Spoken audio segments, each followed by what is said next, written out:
Salut Amy, re-salut. N'importe quoi, moi, vraiment, je me suis connectée avec le compte de Ciné Facile. Aucun sens, ça n'a aucun sens. Oui, donc excusez-moi pour ce petit bug, hein, je suis contente de voir que vous êtes reconnectés. Jackerson, Lily, Lily, pardon, Amy et tout, désolée. Ouais, je suis pas réveillée. Effectivement, comme Ciné Facile, je me suis connectée avec leur compte, j'ai fait n'importe quoi. Bref. Donc, je disais, je sais plus ce que je disais, mais Yann devrait arriver très bientôt pour qu'on puisse parler de la côte ouest et commencer ce live. C'est pour ça Yann il me disait mais je te comprends pas, je te vois pas en live Milo et tout, j'arrive pas à rejoindre le live et tout. C'est normal, c'est parce que j'ai fait une grosse connerie. N'importe quoi. Alors, trop bien, bah là on est 48, c'est trop bien, trop cool. Donc on disait qu'il y avait des gens qui venaient de Paris, de Lyon, de Sydney, C'était quoi déjà? C'était Port Hedland tout à l'heure. Du coup, je sais plus si la personne qui était à Port Hedland est toujours là. Et qu'est-ce qu'elle fout à Port Hedland? Est-ce que tu fais tes fermes? Comment ça se fait que t'as de la Wi-Fi, que t'as de la 4G dans tes fermes pour regarder un live?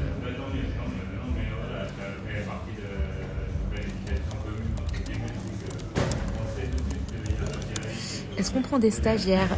Non, pas vraiment là. Notre équipe, elle est vraiment au complet. Donc, merci beaucoup. Tu peux toujours envoyer ton CV, hein, mais parce que si jamais on cherche des stagiaires plus tard, on pourra éventuellement te recontacter. Mais là, on est assez au complet. Salut, sans Disneyland. Je me rappelle, on s'est rencontrés à la session de coaching de Montpellier. Donc, trop cool de voir que tu suis toujours les aventures. Ah, RT Cadeau Bronx, tu pars pour Perth le 5 décembre. Trop bien. Et bah écoute, j'espère que mon billet d'avion t'a pas coûté trop cher. Il y en a d'autres là qui... Ah, il y a Ciné Facile qui est là. Allez, hop.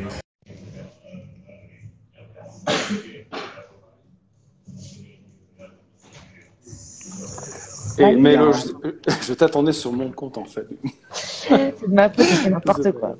Désolée. Moi, je me présente cool. community manager. Hein, Non, il n'y a pas que. Pas de souci, on y arrive. Voilà, désolée. Bon, cool. Bonjour tout le monde. Bah, du coup, voilà, je vous présente Yann. Pour ceux qui ne le connaissent pas, donc Yann, c'est le fondateur de l'agence Ciné Facile. Donc Ciné Facile, qui est une agence de voyage francophone en Australie et qui m'a aidé à organiser mes voyages. Donc le premier road trip que j'ai fait, c'était en 2019 sur la côte est et ils ont tout organisé, c'était canon. Et donc, du coup, là, en novembre, on devait repartir pour la côte ouest. Et donc, il m'a aidé à organiser tout ce road trip aussi. Bon, le voyage a été décalé, mais du coup, on a tout organisé. Et ben, on peut vous en parler aujourd'hui. Donc, Yann, d'abord, je te laisse te présenter rapidement. Ouais, donc comme Melo l'a dit, je m'appelle Yann Martinez. Donc j'ai lancé Ciné Facile, peut-être que vous connaissez Ciné Facile d'ailleurs. Donc c'est une agence francophone pour les francophones. Donc on parle tous français, on est basé à Sydney en Australie depuis 2016. Et donc notre job, c'est de vous aider à organiser votre voyage en Australie. Donc vos locations de van ou de voitures, vos itinéraires, vos activités, partout en Australie. Il faut savoir que notre service est complètement gratuit pour vous. Donc, vous pouvez utiliser notre expertise sans dépenser $1. Et au contraire, nous, on vous fait gagner du temps et puis on vous envoie voir les choses qui sont sympas à voir directement, en fait. Voilà. Donc, je fais ça à plein temps et je suis là pour vous aider. Donc, surtout, n'hésitez pas. Aujourd'hui, on va parler du voyage côte ouest que Milo devait faire ou que Milo fera. Voilà, exactement. C'est sympa. Donc voilà, donc trop bien pour Ciné Facile. Alors ceux qui ne me connaissent pas, parce qu'il y a des gens qui viennent du compte de Ciné Facile aussi. Moi, je m'appelle Milo et j'ai vécu 3 ans en Australie. Donc j'ai été d'abord étudiante, puis PVTiste et ensuite entrepreneuse en Australie. Et aujourd'hui, bah voilà, j'ai un blog, une chaîne YouTube dont le but est de vous aider à réussir votre PVT en Australie. On a plusieurs canaux de communication pour vous aider. Et voilà, mon service est aussi gratuit. Si vous avez des questions à me poser, n'hésitez pas à me poser des questions sur le PVT de manière générale. Et tout ce qui est voyage, pour le coup, je vous recommande plutôt de contacter directement Ciné Facile parce qu'ils seront mieux vous répondre que moi. Donc, effectivement, on devait partir en novembre pour faire toute la côte ouest, en sachant qu'on allait aussi passer un petit peu dans le Northern Territory. Finalement, voilà, ça a été décalé, donc on partira en 2023. Mais comme je le disais, on a préparé plein de choses et on avait trop hâte de vous partager les infos et les bons plans. Donc, on s'est dit, on maintient le live et on le fait quand même. Donc déjà, Yann, est-ce que tu peux nous résumer un petit peu le voyage qu'on allait faire, donc notamment les endroits les plus importants qu'on va faire en 2023? Ouais, carrément. Donc en fait, il faut savoir déjà que la côte ouest est immense, on en parlera plus tard. Et souvent, on entend des questions, quels sont les endroits à voir, sympas à voir sur la côte ouest, etc. Il faut savoir que la côte ouest, ça part du Western Australia et ça remonte jusqu'au Northern Territory. En fait, on part d'un climat qui est assez frais dans le sud à un climat qui est très, très tropical dans le nord. Donc, il y a plein de choses à voir, plein de choses sympas à voir. Et donc, Milo avait décidé d'arriver de France à Darwin, de se poser à Darwin, de prendre 2-3 jours pour récupérer un petit peu et de partir directement à l'aventure sur la côte ouest. Donc, au départ, ce qu'on allait faire, c'est qu'on avait mis de côté un 4x4 pour Melo et son équipe, et ils allaient partir donc voir les parcs Kakadu et Litchfield. Donc, il faut savoir qu'autour de Darwin, il y a des parcs somptueux à voir, qui sont seulement à 1 heure ou 2 heures de route de Darwin. Donc, il y a les parcs Litchfield, Kakadu et Catherine, qui sont des parcs sublimes. Plein de cascades magnifiques, des piscines naturelles, c'est absolument extraordinaire, et ce sont des terres aborigènes, donc ça rend le truc encore plus magique en fait. Donc voilà, donc ça c'était le début en fait.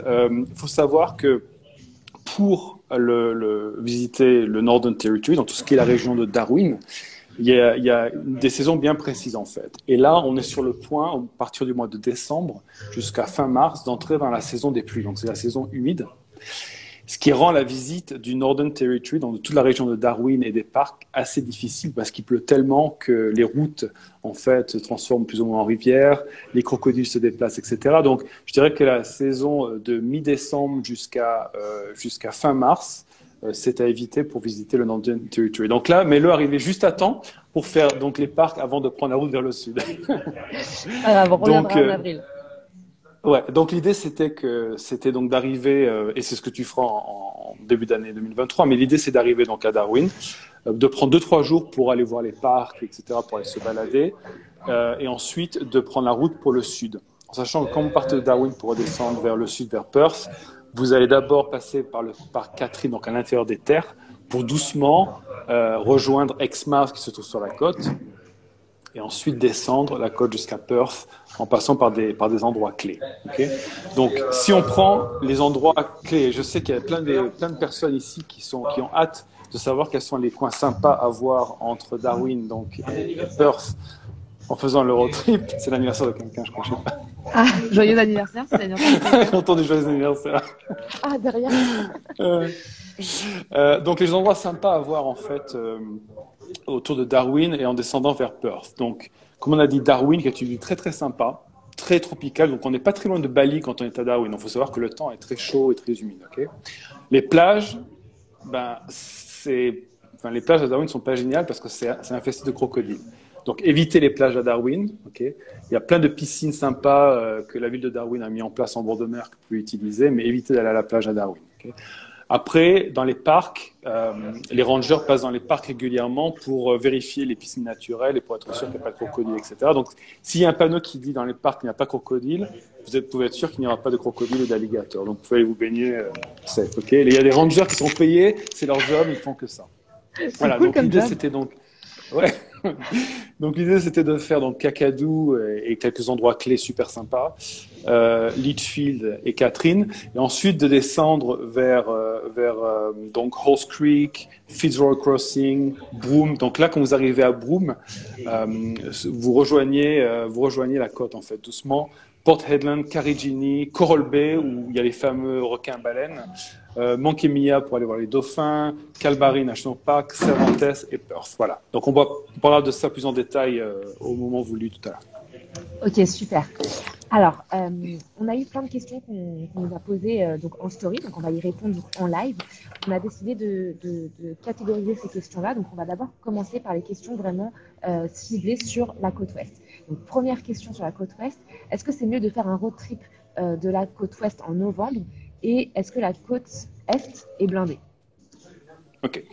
Alors, déjà, de manière générale, la côte ouest est moins blindée que la côte est. Okay, la côte est, c'est une destination qui est très à la mode. Il y a la Grande Barrière de Corail, il y a Cairns, il y a plein de villes en fait qui sont très populaires des touristes en fait sur la côte est. Donc, c'est Cairns, les Whitsundays, Brisbane, il va y avoir Byron Bay, Surfers Paradise.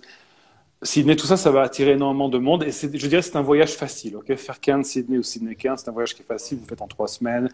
Il y a plein d'arrêts super sympas. Sur la côte ouest, c'est très différent, c'est beaucoup plus sauvage en fait. Okay, là, vous partez vraiment à l'aventure. Donc, beaucoup moins de monde. Et alors, novembre, est-ce que novembre, c'est la meilleure saison, le meilleur mois pour aller visiter la côte ouest? Je dirais, ça devient limite. Okay, c'est pour ça que je pense que toi, ton arrivée était parfaite. C'était début novembre. Je dirais que novembre, ça devient limite parce qu'à partir de décembre, de mi-décembre, justement, comme je disais tout à l'heure, c'est la saison des pluies qui commence. Donc, de décembre, mi-décembre jusqu'à fin mars, attendez-vous, surtout dans le nord de la côte ouest, à avoir beaucoup de pluie. Okay, à tel point que vous ne pouvez pas traverser la limite de Broome à un moment donné. Hein, les routes seront barrées, donc vous ne pouvez plus descendre vers Perth ou de Perth remonter vers Darwin pendant la saison des pluies. Donc à éviter complètement. D'ailleurs, si vous essayez de louer un van, si vous allez sur notre site internet ou le site internet de n'importe quelle compagnie et que vous essayez de louer un van ou un véhicule pour faire Darwin, Perth ou Perth, Darwin entre décembre et fin mars, vous ne trouverez rien à louer. Okay, parce que les compagnies de van savent exactement que ça c'est impossible de voyager. Donc pour voyager sur la côte ouest, je dirais n'importe quel moment entre avril et décembre en fait. Ok, super. Okay. Deuxième question, y a-t-il un mois de préférence du coup pour arriver sur la côte ouest? Donc comme tu l'as dit, début novembre peut-être? Sur la côte ouest, alors limite début novembre. Après, je dirais après ça, c'est à éviter. Mais en fait, il faut savoir que la côte ouest c'est très grand. Donc si vous parlez de la côte ouest à Perth, vous pouvez arriver à n'importe quel moment, il n'y a aucun problème. Okay, c'est comme Sydney, c'est vachement plus au sud, donc il n'y a aucun problème. Par contre, si vous parlez de la côte est au niveau de Darwin ou Broome, là c'est très différent parce que ça devient beaucoup plus tropical et c'est là que les chutes d'eau en fait se passent. Donc, je dirais, si vous comptez aller vous rendre sur Perth, n'importe quel moment de l'année, très sympa. Les étés sont très chauds, les hivers sont frais, mais le ciel est magnifique, les plages sont sublimes autour de Perth. Vous pouvez vous y rendre à n'importe quel moment. Par contre, si vous comptez vous rendre sur la côte ouest, autour de Coral Bay, Exmouth, Broome ou plus haut, je dirais la saison entre avril, donc début avril, jusqu'à décembre, c'est bon, après ça à éviter. Ok, donc en fait, c'est vraiment le nord de la côte ouest qui pose problème. C'est le nord, voilà. Okay. Parce que quand on dit en fait... ouais. Il y a Marie-Lise qui dit vers Perth, c'est aussi considéré par la saison des pluies de décembre à mars. Non, c'est plus le nord vers Darwin, oui. Exactement, okay. C'est beaucoup plus sec vers le sud en fait. Ouais. Nickel. Ah non, c'est bon, c'est juste un flashement. Ok. Est-ce que la côte ouest est faisable en van plutôt qu'en 4x4? Carrément. Vous pouvez, d'ailleurs, c'est ce que tu allais faire toi. Exactement. Tout ce qui est la partie Darwin, Perth, aucun problème de le faire en van. Les routes sont très très bonnes. Vous n'aurez absolument aucun problème. Par contre, quand on parle du périmètre Darwin et les parcs, là, le 4x4 est plus important. Parce que si vous voulez vous aventurer dans le parc de Darwin, par exemple, dans le parc de Kakadu, aller voir les cascades d'eau, vous baigner dans les piscines naturelles, etc. Il y a plein de chemins qui, en fait, ne sont pas accessibles en van. Okay, donc là, vous aurez besoin d'un 4x4. Mais ce que vous pouvez faire, et c'est ce qu'on allait faire pour toi et ton équipe, Nello, c'est vous pouvez louer un van, disons, pour 2, 3, 5 jours pour faire le périmètre Darwin et les parcs, le nord, en fait. Ensuite, déposer votre 4x4, prendre un van qui est beaucoup moins cher que le 4x4 à louer. Il y a une énorme différence de prix entre le van et le 4x4. Et ensuite, faire la route entre Darwin et Perth. Aucun problème de le faire en van, en fait. Ok, donc en fait, c'est surtout, encore une fois, c'est toujours plutôt ce qui est vers le nord, Northern Territory, Darwin, etc., où ça peut poser problème, quoi. Exactement. Okay. Très bien. Alors, quelqu'un qui nous a posé aussi la question, quels sont les meilleurs endroits pour observer des koalas sauvages? Sur la côte ouest? Ouais. Il n'y a pas de koala sur la côte ouest. Il n'y a pas de koala sur la côte ouest. Il n'y a pas de koala. Donc la réponse est très simple. Vous ne trouverez pas de koala sauvage sur la côte ouest. Les koalas, c'est vraiment un animal qu'on trouve sur la côte est. Et c'est pour ça que la côte est si populaire, parce que c'est vraiment l'endroit où vous allez trouver les koalas. Il n'y a pas de koalas sur la côte ouest. Vous ne trouverez des koalas sur la côte ouest que dans les zoos ou des sanctuaires de koalas, mais pas dans leur habitat naturel, malheureusement. Donc, si vous voulez voir des koalas, la côte ouest à fond, et là, vous verrez des koalas dans l'état sauvage. Côte est, pardon. Notamment sur Magnetic Island, il y a pas mal de koalas autour de Port Stephens, etc. Ouais. Et par contre, il y a un autre animal que vous allez pouvoir sur la côte ouest, c'est le quokka. Le quokka. Exactement. Qui est incroyable, qui est trop mignon. Ça ressemble à une petite marmotte, on va dire, mais qui est, en fait, quand tu prends un selfie avec lui, et ben, il sourit. C'est trop mignon. Si tu connais pas le quokka, tape quokka sur Google. C'est incroyable, c'est trop mignon. Et moi, j'étais allée, quand j'ai fait mon road trip sur la côte est, j'ai dit à Sydney Facile, j'en ai rien à faire. Je veux atterrir à Perth. Même si c'est pour un road trip sur la côte Est, juste pour aller à Rottnest Island où je peux faire mes selfies avec mes quokkas. Donc je suis restée 2 jours à Perth, après je suis partie sur la côte Est. Mais ça vaut vraiment le coup, c'est trop cool les quokkas.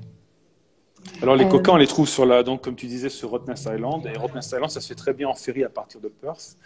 D'ailleurs, il y a des packages que vous pouvez prendre à partir de Perth, qui incluent la location de vélo aussi sur Rottnest Island, dans les $118 pour la journée par personne, avec donc retour de ferry, aller-retour ferry inclus et location de vélo sur l'île. Et là, vous verrez des coquins partout. ouais, là en fait moi je l'avais fait et j'étais dégoûtée parce qu'il pleuvait de fou et donc du coup je suis restée dans un café toute la journée donc c'était trop nul mais du coup là en 2023 on va refaire Rottnest Island et on verra les quokkas et Ouais, tout. On a carrément. hâte. Alors, ensuite, donc, là, on a beaucoup de questions aussi sur les prix de la location de van et de 4x4 pour la côte ouest. Alors, juste pour tous ceux qui posent des questions là en live, on y répondra tout à l'heure. Hein. On les note bien quelque part et on y répondra tout à l'heure. Là, on va d'abord répondre aux questions qu'on a eues en story. Donc, ouais, donc Yann, est-ce que tu peux nous en dire plus sur le prix de la location d'une voiture, d'un 4x4 ou d'un van? Alors encore une fois, tout dépend de la saison à laquelle vous allez partir. C'est toujours pareil en fait. Hein. Pour les locations de vannes et de véhicules, ça a toujours à voir en fait avec la période de l'année à laquelle vous allez partir et le nombre de jours que vous allez partir en fait. Donc si vous partez par exemple en plein milieu de l'été australien autour de Perth, bon, forcément les prix vont augmenter. Si vous partez en plein hiver, là les prix seront un peu plus bas. Après, il faut savoir aussi qu'à Perth, il y a beaucoup, beaucoup moins de compagnies de location de véhicules que sur la côte Est. Donc, il y a beaucoup moins de concurrence. Donc, les prix sont plus hauts. Voilà. Les compagnies savent qu'ils peuvent augmenter les prix parce que les véhicules partent très, très vite. Donc, pour un van, pour faire 3 semaines sur la côte Est entre Darwin et Perth, vous pouvez compter à peu près dans les $4 000, $3 500, $4 000 plus assurance. Okay. Ça dépend encore une fois du type de van. Il y a des compagnies comme Travelers Autobahn, il y a des compagnies qui sont un peu plus chères. Par contre, si vous optez pour un 4x4, là, ça va être beaucoup, beaucoup plus cher. Okay, là, vous allez vous en sortir pour les Ouais, pour combien de temps tu disais? 3 semaines. 3 semaines. Ok. Okay. Par contre, si vous optez pour un 4x4, là, attendez-vous à avoir des prix dans les 8 000, 9 000 ou 10 $000 pour 3 semaines ou un mois. Ah ouais, autant acheter un 4x4 en fait. Très cher. Très cher, Ouais. très cher. Et d'ailleurs, en fait, l'autre différence par rapport au van, c'est que très souvent, avec le van, vous allez pouvoir louer le véhicule avec les kilomètres illimités. Ce qui se passe avec les vannes, très souvent, c'est que vous avez 300 km de limite par jour. Okay. Donc, une fois que vous dépassez les 300 km, vous commencez à payer des frais kilométriques, en fait. C'est ça. Donc, si vous partez 20 jours, 20 jours par 300 km, vous avez une bonne comment dire, limite de kilométrage à utiliser en fait. Par contre, si vous partez que 2 semaines, les kilomètres, il y a beaucoup de kilomètres. Hein, il y a à peu près 4 000, 5 000 kilomètres en faisant tous les petits détours entre Darwin et Perth. Donc vous allez vite bouffer les kilomètres. Ok, donc ouais, plutôt van que 4x4 si vous avez un budget, si vous voulez faire attention au budget quoi. Sinon, franchement, autant acheter un 4x4 que d'en louer un quoi. Ok, ensuite on nous pose la question, doit-on forcément dormir dans un emplacement de camping ou peut-on s'arrêter sur la route sans risque? Alors il faut savoir qu'en Australie, les États comme le Western Australia, la Tasmanie et le South Australia vous permettent de dormir dans votre véhicule. Vous savez que très souvent, dans les États comme le New South Wales, le Sydney ou le Victoria ou le Queensland, il est interdit de dormir dans votre véhicule dans des endroits autres que des free camps qui sont désignés pour ça, ou alors des campings, etc., etc. Donc, il y a des lois bien précises. Quand vous entrez dans le Western Australia, le South Australia, donc Adélaïde ou la Tasmanie, ces lois n'existent pas en fait. Okay, vous pouvez dormir où vous voulez. Ouais. Trop bien. Ouais. Par contre, il est vrai que c'est peut-être plus simple de dormir dans un free camp. Vous avez des free camps un peu partout ou des campings un peu partout. Pour différentes raisons en fait. Déjà, ce sont des endroits qui sont aménagés. Okay, vous êtes safe. Donc, vous avez un emplacement qui est réservé pour votre van. C'est un endroit qui est clôturé. Souvent, vous avez des endroits où vous pouvez déposer les poubelles. Vous avez des toilettes, etc. Donc, c'est beaucoup plus simple que dormir au bord de la route. C'est plus safe aussi, peut-être. Vous allez des fois vous retrouver dans des endroits sur la côte ouest qui sont très, très, très sauvages avec pas beaucoup de monde. Donc, des fois, se retrouver dans un free camp entouré de quelques autres véhicules, ça rassure aussi peut-être un petit peu. Et après, dépenser de l'argent, je sais pas moi, tous les 3-4 jours pour rester dans un endroit confortable, dans un camping payant. Vous pouvez brancher votre van au secteur, utiliser les prises électriques dans votre van, le four à micro-ondes, etc. Prendre des douches. Ça, c'est sympa. Exactement, prendre des douches, utiliser les cuisines. Souvent, il y a des piscines aussi. Bon, Pas dans les endroits hyper remote du Western Australia, mais voilà. Donc, sachez que oui, vous pouvez le faire. Il n'y a pas de problème. Par contre, il y a pas mal de free camp et il y a pas mal aussi d'endroits de camping aménagés pour ça. Les kilomètres, il y a beaucoup de kilomètres entre les différents endroits. J'ai fait une liste justement pour Milo et donc j'ai noté ça. Par exemple, entre Darwin et Catherine, il y a 320 kilomètres. Okay. Entre Catherine et Halls Creek, il y a quasiment 800 quelques kilomètres. Ah ouais. Hein? Donc les distances sont hyper grandes. Et la liste continue. Donc quand vous allez finir votre voyage de Darwin à Perth, vous aurez fait à peu près 5020 km, donc plus de 5000 km. Donc vous allez passer pas mal de temps dans votre van, dans votre véhicule à voyager la journée pour aller d'un point A à un point B. Vous allez vouloir vraiment vous poser dans un endroit où vous avez un minimum de confort, je pense. Tu peux tenir debout. Ouais, c'est ça, exactement. C'est cool de savoir qu'on peut dormir partout sur la côte ouest parce que moi je sais que j'avais une peur sur la côte est, c'est que t'as pas le droit de dormir partout, mais en même temps t'as pas envie de payer un camp quoi. Donc du coup tu dors un peu dans des endroits où tu dis ça va aller. Et la peur c'est d'avoir un ranger là avec sa lumière qui te tape dessus. Et ça je l'ai vécu et c'est horrible. T'as pas du tout envie de vivre ça, c'est l'enfer. Alors, donc du coup on a eu cette question, combien de temps dure un voyage de la côte ouest? Tu dirais 3 semaines sur la côte est? Ouais, exactement. 3 semaines ou un peu plus. Alors, je sais que toi, par exemple, c'était 3 semaines pour faire Darwin-Perth. Ensuite, toi, tu continuais seul jusqu'au sud pour aller voir les plages, etc. Aller voir, ouais. Donc, enfin, tu voulais voir Espérance, ouais, etc. Espérance, etc. Ouais. Donc, on avait rajouté une bonne semaine à 10 jours en plus de ça, il me semble, c'est ça? Exactement, voilà. Voilà. Donc, juste pour la partie Darwin-Perth, il faut bien compter 3 semaines au moins. Beaucoup de kilomètres. Et encore une fois, c'est comme quand vous voyagez sur la côte Est, en fait. Si vous ne voulez pas arriver au bout du voyage en ayant l'impression que vous avez été go tout le temps, aménagez-vous des espaces où vous pouvez souffler un petit peu. Par exemple, prenez 1 ou 2 jours à Coral Bay, 1 ou 2 jours à Exmouth, même chose à Monkey Mia, etc. Parce que sinon, vous allez arriver, vous allez être crevé. Et c'est vrai que l'idée d'un voyage, c'est aussi de pouvoir profiter, de pouvoir décompresser et de pouvoir profiter des lieux.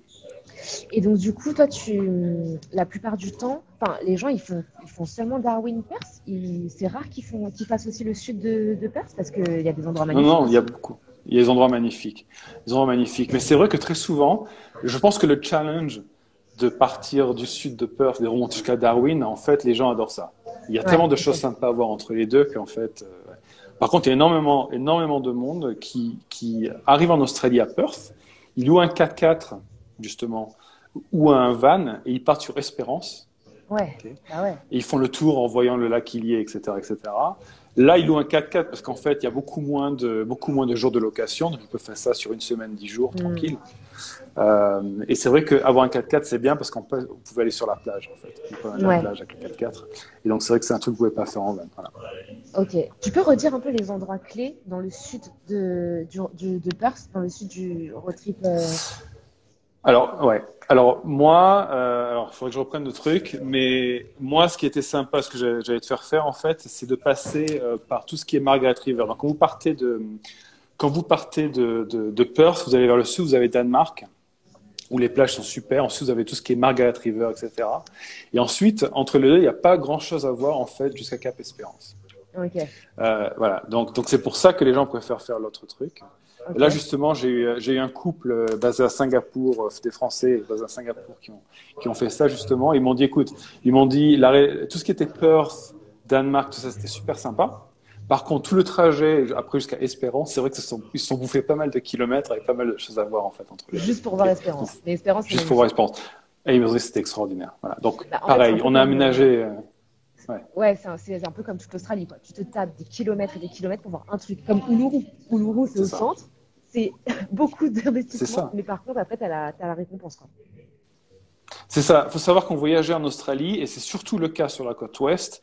Vous allez bouffer du kilomètre, et vous allez passer des journées à rouler, en fait, où ça va être des longues lignes droites, en fait. Bon, après, il y a un but qui est sympa, c'est qu'au bout du compte, vous arrivez dans un endroit qui est sublime, etc. Mais c'est l'Australie, et les distances sont grandes. C'est quelque chose qu'on voit beaucoup moins sur la côte est, parce qu'il y a beaucoup plus de choses sympas à voir plus régulièrement. Hein. Ouais. Donc, c'est très différent. Ouais. Ok. Ensuite, on nous demande quels sont les endroits à ne pas rater. Je les ai à peu près tous dit. Si vous voulez, Ouais. moi, je noterai quelque part, je ne sais pas Ouais. où, sur Instagram, si sur Instagram, dans mon prochain post Instagram, je noterai tous les endroits, parce que c'est pas facile d'écrire quand on parle d'endroits Non, qui c'est pas sont facile. difficiles à prononcer. Mais Yann va m'envoyer toutes les infos et on vous écrira tous les points à ne pas louper sur la côte ouest. Ouais. Et je crois qu'Elodie, qui bosse avec moi, a fait un article de blog sur la côte ouest en Australie, donc il faut aussi aller voir sur mon blog. Mais dans mon prochain post, je noterai tous les points clés à ne pas louper sur la côte ouest. Alors, quelles activités nous conseillez-vous? Parce qu'effectivement, il y a beaucoup d'activités à faire sur la côte est. Est-ce que c'est pareil sur la côte ouest? Alors, très différent encore une fois. Non, pas autant d'activités bien sûr que sur la côte ouest, mais il y a des activités que j'ai notées moi, qui sont très très sympas. Alors moi, autour de Darwin, ce que j'ai fait, déjà quand vous êtes à Darwin, il y a une chose qui est à voir absolument. Alors c'est à vous de voir après si vous voulez le faire ou pas. C'est d'aller au centre Crocosaurus à Darwin. Okay, donc si vous aimez les crocodiles et que vous voulez vous retrouver très très proche des crocodiles, en plein centre de Darwin, il y a un centre qui s'appelle Crocosaurus et qui vous permet d'aller dans une piscine avec les crocodiles. Donc vous savez, ils vous mettent dans ces cages en verre en fait, où le verre est hyper épais. Ils vous mettent dans une cage en verre qui remplissent d'eau.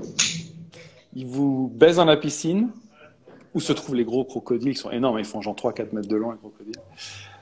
Et parce qu'en fait, le verre se trouve dans l'eau, sous la piscine, et que vous-même, vous êtes dans la cage en verre avec de l'eau, on a l'impression en fait, qu'il n'y a pas de séparation entre le crocodile. Oh là là. Ouais, okay, donc c'est un truc, si vous voulez un petit peu d'adrénaline ou vous souhaitez faire ça, voilà, c'est une super option à faire, c'est hyper safe, hein, ils font ça toute la journée. Donc c'est vraiment à faire, c'est en plein centre de Darwin, vous ne pouvez pas le manquer, Okay. C'est hyper facile d'accès, mais faites-le. Okay. Trop bien. Après, il y a un autre truc qui est super sympa, alors j'ai marqué le nom, j'ai marqué le nom, où est-ce que je l'ai mis? Ouais, C'est ça. t'inquiète, on va faire ça. Pas loin de Darwin, il y a. Alors, si vous aimez les oiseaux, si vous aimez les crocodiles, etc., il y a la possibilité de faire une croisière sur ce qu'on appelle les wetlands. Okay, donc, vous partez en bateau avec un guide. Ça s'appelle Corroboree Billabong, c'est un billabong, et vous allez voir des espèces d'oiseaux qui sont incroyables au coucher du soleil. Vous allez voir des crocodiles, vous allez voir des plantes qu'on ne voit nulle part ailleurs. Ça vaut vraiment le coup parce que c'est très, très, très Darwin. Okay. C'est que ça fait penser un petit peu à un safari en plein milieu de l'Afrique et c'est vraiment à voir. C'est juste en dehors de Darwin, c'est vraiment à voir. Bon, après, il y a les parcs Litchfield et Kakadu avec les cascades d'eau. Bon, tout ça, c'est gratuit, donc vous allez les voir par vous-même. Vous faites tout ça par vous-même. Pareil pour Catherine. Après, quand vous descendez vers Perth, vous rejoignez Broome, Exmouth et Coral Bay. Okay. Alors, Exmouth et Coral Bay, c'est très connu pourquoi? Pour les fameux requins-baleines sur Ningaloo Reef. Okay. Alors, Ningaloo Reef est très accessible d'Exmouth et de Coral Bay. Mais il faut savoir que Coral Bay, c'est quasiment sur Ningaloo Reef. Donc, si vous voulez vraiment avoir un accès facile à Ningaloo Reef, faites ça de Coral Bay. Exmouth se trouve à peu près à 70 km de Ningaloo Reef, donc c'est très accessible aussi. Et ces deux endroits ont des compagnies qui vous permettent de partir sur la rive et d'aller plonger avec les requins-baleines. Donc il faut savoir que les requins-baleines, je l'ai noté, la saison des requins-baleines, c'est de mars à juillet.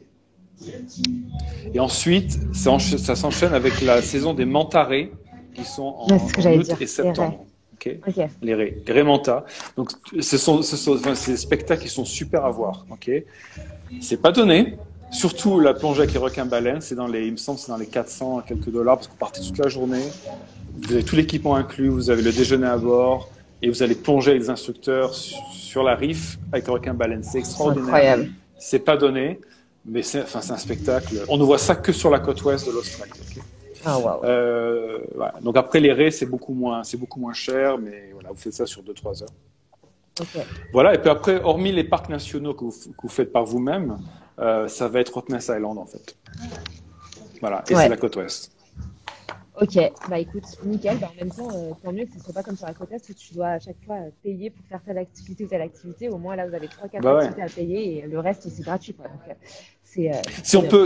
si on peut résumer la côte ouest vite fait, je pense que la côte ouest, ça ressemble beaucoup plus à ce que s'imaginent les étrangers quand ils pensent à l'Australie, en fait. Ok. Ouais. Donc, quand les étrangers, enfin, moi, je sais que quand on pense, et j'en ai discuté avec plusieurs personnes, mais c'est le cas en général, quand on pense à l'Australie, on pense aux grandes distances, la terre rouge, les sables, les grandes plages de sable blanc, bordées d'eau bleue, etc., transparent. C'est vraiment la côte ouest, et c'est exactement ça, en fait. Ok, canon. Alors, on a eu d'autres questions, mais qui étaient plutôt autres que le voyage sur la côte ouest. Donc, d'abord, on va répondre aux gens qui nous ont posé des questions dans le chat. Alors, attendez, je remonte un petit peu.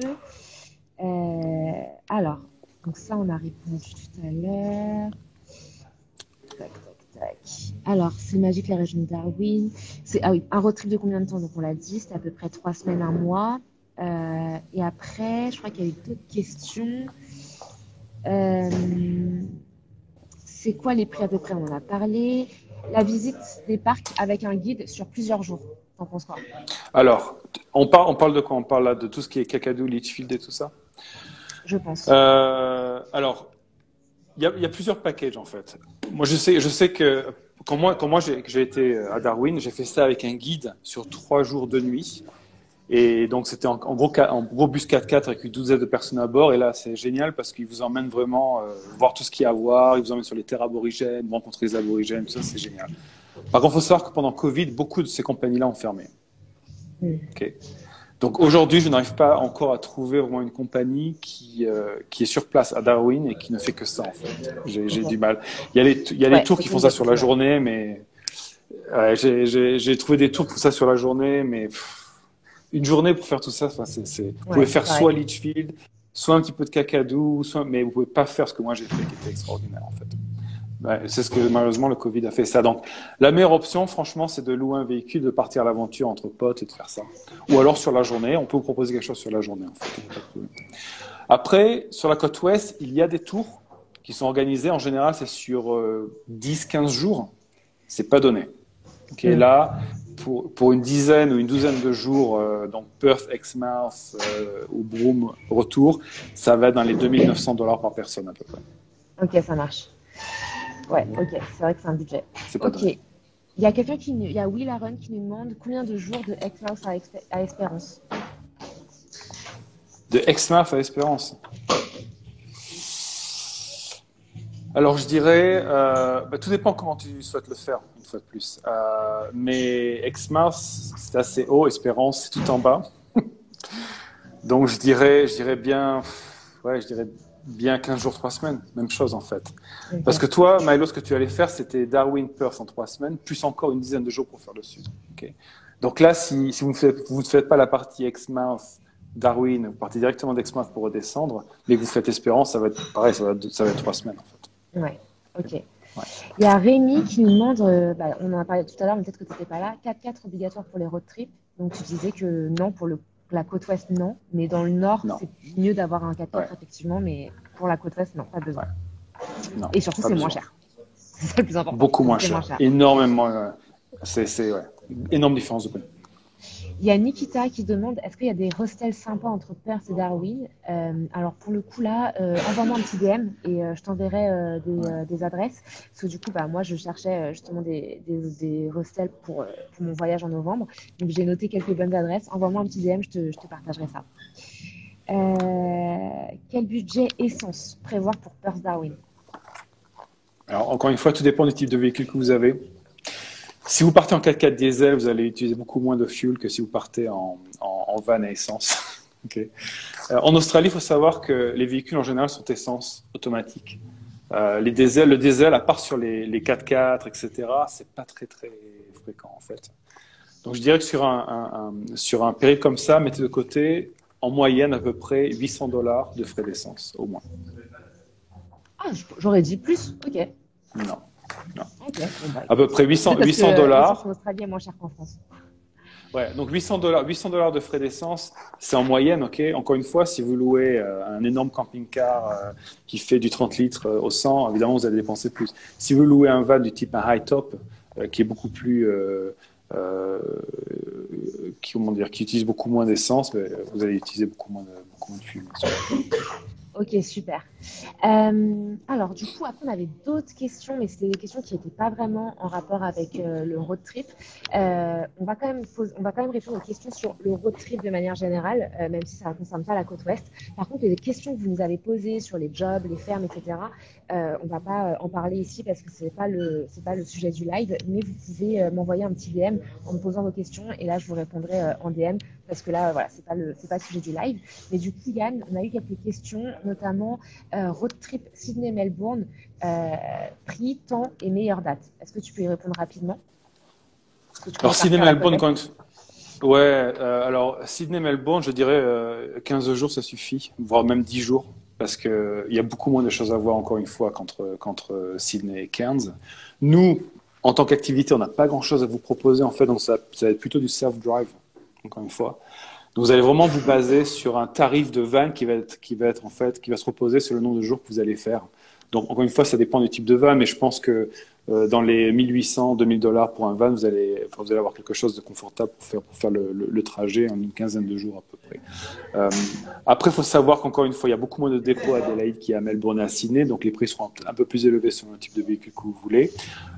Mais les choses sympas à faire entre Sydney et Adélaïde, ça va être donc en départ de Sydney, ça va être la Kangaroo Valley, ça va être Jervis Bay. Ensuite, vous allez voir Lac Entrance, Wilson Mount Promontory. Vous allez voir Phillip Island, vous allez voir Melbourne, la Great Ocean Road, et ensuite la Great Ocean Road, pardon, vous emmène quasiment jusqu'à Adélaïde en fait. Adélaïde, vous allez pouvoir ensuite faire Kangaroo Island. Une chose qui est importante à savoir par contre, beaucoup de personnes me demandent s'ils peuvent emmener leur véhicule sur Kangaroo Island. Donc en général, la réponse c'est oui. Mais il faut avertir la compagnie de van que vous allez emmener le véhicule sur Kangaroo Island. Si vous avez un pépin sur Kangaroo Island, donc un accrochage ou un problème moteur, ce sera à vos frais. Les compagnies de van ne viendront pas vous remorquer, et ça ne sera pas pris à leur charge en fait. Donc ça sera à vos frais. Okay. Donc si vous êtes OK avec ça, il n'y a aucun problème pour en général emmener votre véhicule sur Kangaroo Island. Ok, cool. Après, on nous demande, bon, Nikita, on a parlé tout à l'heure des saisons des pluies, donc je vais mettre le replay du live tout à l'heure, donc tu pourras réécouter tout à l'heure les conseils de Yann sur cette question-là. Et Isabelle qui demande, et si on veut continuer sur Adélaïde et remonter sur Darwin, on compte 6-8 semaines pour être cool. Vous allez vraiment être cool. En partant Ouais. donc juste en partant d'Adélaïde pour remonter sur Darwin? Ouais. Ou vous allez vraiment être cool. 6-8 semaines, c'est beaucoup. Alors, je sais que les distances sont hyper longues, mais là, pour le coup, 6-8 semaines, vous allez vraiment être cool parce qu'il n'y a pas énormément de choses à voir entre les deux. Donc, en fait, vous allez prendre le Stewart Highway, donc ça s'appelle le Stewart Highway, qui part d'Adélaïde et qui remonte jusqu'à Darwin par le Centre Rouge, donc par Alice Springs et Ayers Rock. Et en fait, à part beaucoup de routes et le Red Center à voir entre trucs, vous allez avoir bien sûr des beaux coupes Betty, etc. qui sont sympas. Vous n'allez pas vous attarder dans ce genre de coin en fait, parce que c'est vraiment très sauvage, il n'y a pas grand chose. On s'est trompé. Elle dit non, Darwin, Perth, Adélaïde, Darwin. Attends, Darwin, Perth. Adélaïde et back to Darwin. Ah ouais, Darwin, Perth. Ah oui, ok, donc en fait un cercle. Oui, 6-8 semaines, c'est peut-être pas mal en fait, parce que c'est déjà 3 semaines pour faire Darwin, Perth. Encore une dizaine de jours pour descendre jusqu'à Cap-Espérance et Adélaïde, et ensuite remonter. Donc ouais, vous êtes bon en fait avec ça. 6 semaines, je dirais. Ouais. Ok, très bien. On va répondre à la question de Nikita et ensuite on va prendre 2 dernières questions et après je pense qu'on mettra fin au live parce que ça fera quasiment 1 heure. Donc il y a Nikita. Donc si jamais vous avez encore des questions, posez vos questions, on en prendra encore 2 et voilà. Donc il y a Nikita qui redemande du coup par quel moyen se déplacer sur Kangaroo Island vu que tu disais que c'était pas possible avec son véhicule en général.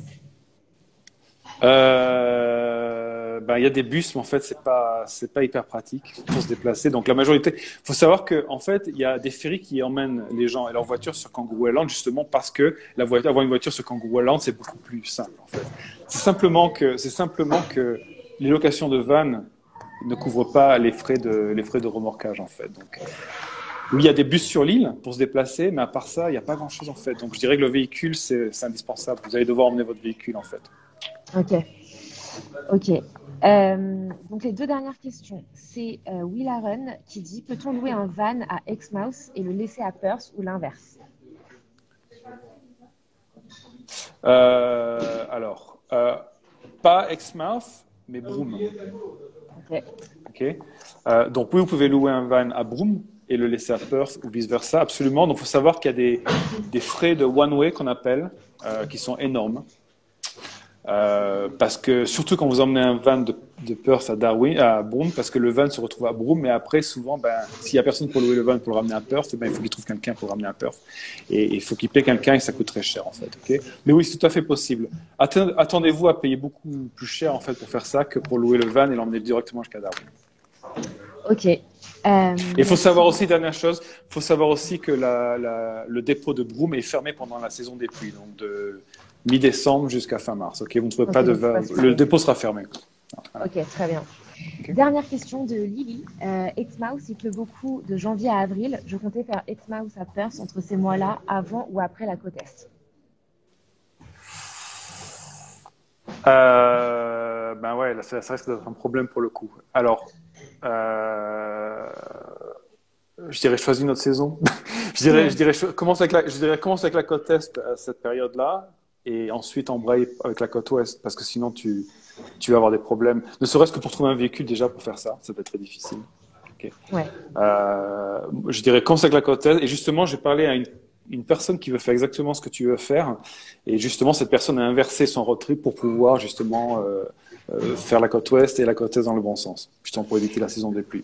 Ouais. C'est ça qui est incroyable avec Ciné-Facile et pourquoi j'aime autant travailler avec Yann, c'est que en fait vous avez des idées de road trip et Yann il va vous les optimiser. C'est-à-dire que tu dis je veux voir ça, ça, ça, j'ai ça comme budget et il va te dire ok alors on va changer ça pour faire ça pour faire ça et c'est incroyable. Vraiment j'ai reçu des calendriers avec les dates où il y a marqué là Milo tu dors, tu fais une sieste, ensuite le lendemain tu vas prendre ton 4x4 à telle adresse, ensuite tu vas faire tel national park, tel truc et en plus il prend soin de nous, c'est-à-dire qu'il va te dire là tu vas être fatigué donc tu vas manger ici, tu t'endors ici pendant une nuit, après comme ça le lendemain tu es en forme, c'est un service qui est incroyable, je sais que ça lui prend énormément de temps et parfois en fait vous demandez des conseils, il vous fait l'itinéraire et ensuite vous partez et donc parfois je sais que ce service est gratuit et je sais que ça prend beaucoup de temps donc vraiment déjà merci de proposer ce service là aux gens et les gars si jamais vous voulez demander à Yann des conseils sur vos itinéraires parce que vous avez peut-être une idée en tête mais lui il saura mieux comment vous pouvez encore mieux optimiser votre voyage et voir encore plus de choses peut-être pour moins cher etc. Contactez-le et par contre je vous demanderai bien sûr que si vous l'usez à la corde sur ces conseils itinéraires gratuitement l'idée c'est quand même de passer par ces services après donc si c'est pour gagner $10 les gars s'il vous plaît ayez un petit peu de gentillesse de bienveillance et de passer par les services de Yann voilà donc moi je voulais juste vous redire, si vous avez des questions sur votre road trip, n'hésitez pas à les contacter sur leur compte Insta Ciné-Facile. Je sais qu'en plus, ils répondent le lendemain en général, en jour ouvré. Donc pour moi, c'est vraiment l'agence en qui je vais confiance les yeux fermés. Donc vous pouvez vraiment y aller et poser toutes vos questions. Ils seront toujours là pour vous. Et si jamais vous avez des galères sur le voyage, ils sont là aussi pour vous parce que si vous avez des galères avec votre location de véhicule, ils vont vous dire bah, nous on connaît un garage partenaire, va à tel garage, etc. Et ça, c'est vraiment un stress en moins parce que quand vous êtes en plein milieu du bush et que vous êtes en panne et que vous ne savez pas quoi faire, et ben, c'est vraiment cool d'avoir quelqu'un qui parle français et qui est capable de vous donner des informations clés quoi, pour vous dépatouiller. Donc voilà. Merci beaucoup. Merci beaucoup à toi et merci beaucoup à vous. C'est super sympa. Ouais, j'ai l'impression que vous étiez assez content du live. De toute façon, comme je vous l'ai dit, ce live va être rediffusé sur YouTube. Donc, vous pouvez aller voir sur ma chaîne YouTube Milo Easy Knows. On va remettre les points clés que Yann recommande pour la côte ouest. Et encore une fois, si vous avez besoin de plus d'informations ou de questions, n'hésitez pas soit à contacter Yann, soit à me contacter moi. Et puis, voilà, de toute façon, on va refaire des lives avec Yann, je pense, régulièrement pour parler d'autres sujets. Et voilà, si vous avez d'autres questions auxquelles on n'a pas répondu, n'hésitez pas à nous envoyer un petit message. Et je fais un gros bisou à Yann de Paris et un gros bisou à tous ceux qui sont connectés au live, que vous soyez en Australie ou en France. Merci beaucoup. Bonne journée à tous. Allez, gros bisous, ciao. Au revoir.